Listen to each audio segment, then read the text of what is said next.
Welcome to వెల్వ్స్ media Telugu. మహిళలకు ఇచ్చిన హామీలను ముఖ్యమంత్రి చంద్రబాబు నాయుడు అమలు చేయలేదని, గత వైసీపీ ప్రభుత్వ హయాంలో అమలైన పథకాలను కూడా నిలిపివేశారని వైఎస్ఆర్సీపీ రాష్ట్ర కోఆర్డినేటర్ సజ్జల రామకృష్ణారెడ్డి విమర్శించారు. మహిళలకు 33% రిజర్వేషన్ ఇస్తామంటూ కొత్త హామీలు ఇస్తున్నారని, ఇవన్నీ మోసపూరిత రాజకీయాలేనని ఆయన ఆరోపించారు. స్త్రీ శక్తి 33% నేను చేస్తానని 50% చేసి ఆల్రెడీ చట్టం కూడా చేసిన దానికి దిక్కు లేదు. ఈరోజు ఏమైంది అనేది అడగాలి. ఆ 50% జగన్మోహన్ రెడ్డి గారు చేసి 50% దాటి ఇచ్చి ఏ స్టేజ్ చూసినా కళకళలాడుతూ మొత్తం మహిళా నాయకురాళ్లతో నిండి ప్రజాప్రతినిధులుగా కావచ్చు, నామినేటెడ్ పోస్టులు కావచ్చు, జెడ్పీ చైర్పర్సన్లు కావచ్చు, మేయర్లు ఇక్కడే ఉన్నారు. మనకు దగ్గర కార్యక్రమాల వల్ల రాలేని వాళ్ళు ఉండొచ్చు జిల్లాల్లో. మనం చేస్తే ఆ చట్టం ఏమైందో తెలియదు. ఈరోజు దాన్ని ఊసే లేదు. ఈయన 33% ఇప్పుడు ఇస్తానంటున్నాడు. ఇంకా దానికి ఆ బరితెగింపుకు ఏమని పేరు పెట్టాలా? ఒకవేళ మనం క్వశ్చన్ చేసినా మనది ఏకాకి గొంతులాగా ఉంటుంది. బయట రాకుండా ఒక 10,000 పెంపుడు గొంతుకలు ఏవైతే తను పోషిస్తాడో తాను తయారు చేసుకున్నాడు కృత్రిమంగా. మన కర్మకి ఇప్పుడు ఏఐ ఒకటి వచ్చింది. ఇంకేం చేస్తాడో తెలియదు. దాంతో లక్షలైనా క్రియేట్ చేసినా చేయగలడు. ఎందుకంటే తన శక్తియుక్తులన్నీ అతను పెట్టేది దాంట్లోనే పెడతాడు. 1,00,000 మంది మారీచులకు సమానం. మాయా యుద్ధం చేయడంలో ఆయనకు వేరే పని. జగన్మోహన్ రెడ్డి గారికి 14 వేసిన నుంచి ప్రజలకు ఎక్కువ మందికి ఎక్కువ మేలు ఎట్లా చేయాలని ఆయన ఆలోచిస్తే, అలాగే మనం ఇచ్చిన ప్రతి రూపాయి వాళ్ళు సద్వినియోగం చేసుకుని వాళ్ళు మరింత బాగుపడి సొంత కాళ్ళ మీద నిలబడేట్టు వాళ్ళకి ఎన్ని దారులు క్రియేట్ చేయాలని ఆయన ఆలోచిస్తే, ఇతనికి ఆ పనే ఉంది. అసలు ఆలోచించాల్సిన అవసరమే ఉంది. అసలు ఇద్దరి మధ్య బేసిక్ తేడా జగన్మోహన్ రెడ్డి గారు దేవుడి దయ ప్రజల ఆశీస్సులు అని ఈయన అనుకుంటాడు. చంద్రబాబు నాయుడు నన్ను తీసుకోవడం మీ అదృష్టం, నా కోసం మీరు పూజలు చేసుకోండి అని మొన్న ఎప్పుడో పిలిపించినట్టున్నాడు. ఇది రాజశేఖర రెడ్డి గారి కొటేషన్. తల్లికి అన్నం పెట్టనోడు చిన్నమ్మకు బంగారు గాజులు చేస్తాడు. అది మొన్న తను వాడుతున్నాడు. ఎవరిని ఉద్దేశించి? జగన్ గారిని ఉద్దేశించి. అసలు ఆశ్చర్యం.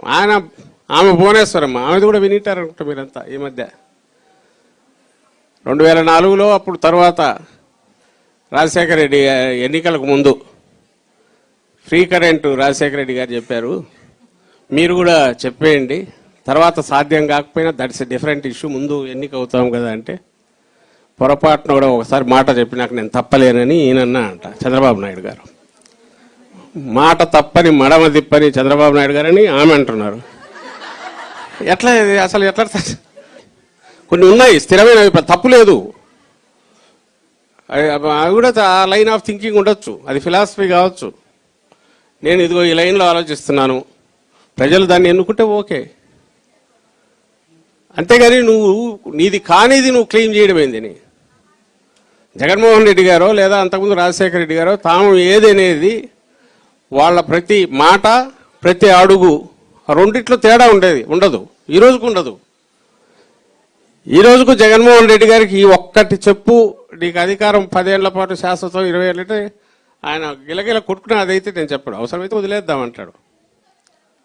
అలాంటి అధికారం మనం ఎందుకు? అధికారం కోసం అధికారం కాదు కదా, వచ్చినందుకు ఏదో 4 మంచి పనులు చేయాలి, ప్రజల గుండెల్లో పేదల గుండెల్లో చిరస్థాయిగా నిలబడాలి, నిస్సహాయాలకు అండగా ఉండాలి అని తన సైన్యాన్ని కూడా దానికి సన్నద్ధం చేసుకున్నాడు. సైన్యం అంటే మన పార్టీని, కార్యకర్తలను మొత్తం మైండ్ సెట్ చేసుకుంటూ వచ్చాడు. ఎన్నికలకు ముందు నేను సంపద సృష్టించి మీకు అందరికి ఇస్తాను అన్నాడు. ఇప్పుడు పిల్లలు సంపద అంటున్నాడు. పిల్లలే సంపద.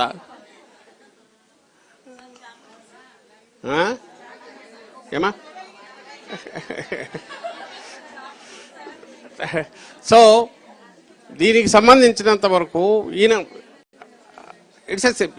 నేనేమవుతున్నా జోకర్ అయితే అనుకోను, కావాలని ఒక జోక్లో సమాషా కన్నట్టు అన్నది వెనక ఒక క్రూరమైన విషయం ఉంది. చంద్రబాబు నాయుడు అబద్ధం కాక ఏమాడతాడు? మీరు మీ మీ పిచ్చి కానీ మీరు ఎక్స్పెక్టేషన్స్ ఏంటి అని అనుకున్నా ఆయనకు పర్లేదు. తాను దాటేస్తే చాలు, ఆ రోజుకి అది అయిపోతే చాలు. ఇప్పుడు 2 ఏళ్ళు అయిన సందర్భంగా ఆయన చెప్పిన కొత్తది ఏదంటే 47, 67 అయిపోయింది. ఇప్పుడు అర్జెంటుగా అందరూ పిల్లలు కానండి, పిల్లలే మన సంపద, ఇదిగో నేను సంపద ఇచ్చేసాను కదా మీకు అనేది అంటున్నాడు. అది ప్రజలకు చెప్పే బదులు సీరియస్ ఇష్యూ చాలా మంది కొంతమంది సీరియస్గా రియాక్ట్ అవుతున్నారు. పిల్లలు కానీ యంత్రాలు కాదు కదా ఇవన్నీ, అసలు అంత కూడా కావాల్సిన ఆ మనిషికి కావాల్సిన, అసలు ఆయనకు అంత ఉంటే ఆయన ఇంట్లో చేయొచ్చు ఆ పని. ఇన్స్టెడ్ ఆఫ్ దీనికి ఇదే బదులు, సరే ఆయన అంటే వయసు అయిపోయింది, పెద్దాళ్ళు అయిపోయారు. లోకేష్ ఉన్నాడు, వాళ్ళ తాత ఆయన ఎన్టీ రామారావు గారు అప్పట్లో మరిచారు, పెద్ద కుటుంబం. వాళ్ళ మామ ఆయన బాలకృష్ణ గారు కూడా ఏదో సినిమా కూడా చేసినట్టున్నారు, పిల్లల అవసరమని. తాతమ్మలో సంథింగ్ నాకు చిన్నప్పుడు చూసాను, గుర్తులేదు. అంటే పిల్లలు పెద్ద కుటుంబం ఉండాలనేది. ఎవరమ్మా?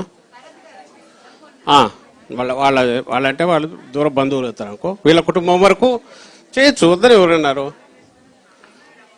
బట్ ఒక చీఫ్ మినిస్టర్ వచ్చి ఇంత క్యాజువల్గా అనడం ఏంది, దాని మీద ఓ డిబేట్లు డిస్కషన్లు నడవడం ఏంది, పాపులేషన్ గురించి ఈరోజు ఏంది సౌత్ నార్త్ ఏదో వచ్చింది, దానికి దీనికి లంక ఏంది? ఇప్పుడేమది ఓవర్ నైట్ కావడమా? అయిన తర్వాత నువ్వేం చేస్తావు అనేది, లేకపోతే ఉన్నవన్నీ పీకేసావు, ఫ్రీ ఎడ్యుకేషను, మంచి ఇదో హాస్పిటల్సో ఫెసిలిటీసో స్కూల్స్ గవర్నమెంట్ సపోర్ట్ కంప్లీట్ పీకేసావు ఒక పక్క.